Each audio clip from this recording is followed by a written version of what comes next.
वर्षा दिन त त्यो मात्रै पुग्छ नि, अलिअलि खाए त।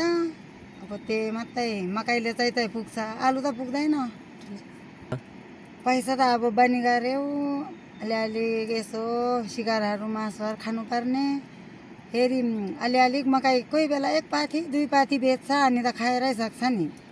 अहिले दिनको 300 पुग्यो, नभए त 200 100। पहिला त 25 रुपियाँ पो थियो।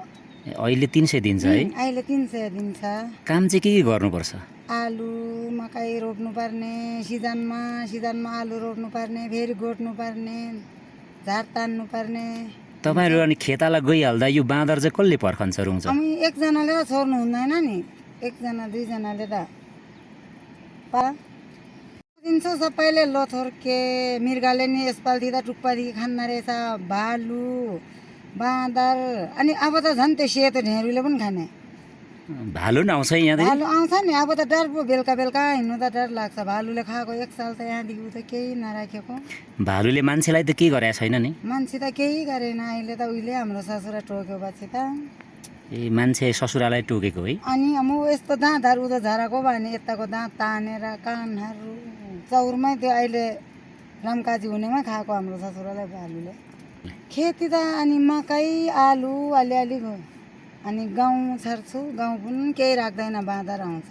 गहुँ पनि खान्छ है? खान्छ नि। अब गहुँ त झन् दलेर कति राम्रो पो केलाएर खान्छ। हेरिरहन्न त यसरी फुक्दै खान्न रहेछ। ए हजुर हजुर।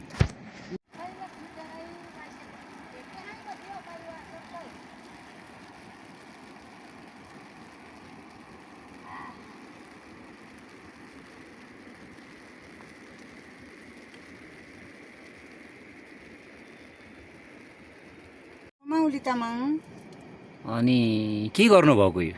बाँदर रुँगेको नि, बाँदरले दुःख दिन्छ। हेर्न, बिहानदेखि आज खाना मैले खाएकै छैन हौ। साँच्ची भयो, मदन कहाँ गयो। बाख्रा चराएर आयो, फेरि घाँस काट्यो, फेरि बाँदर आउँछ कि हेरेको बगाले आउँदै थियो आज तलतिर। बाँदरले कतिको दुःख दिन्छ? दुःख दिन्छ, साह्रै दुःख दिन्छ र खानै लाउँदैन। मरी कमाइ लाउँछ, खानै लाउँदैन।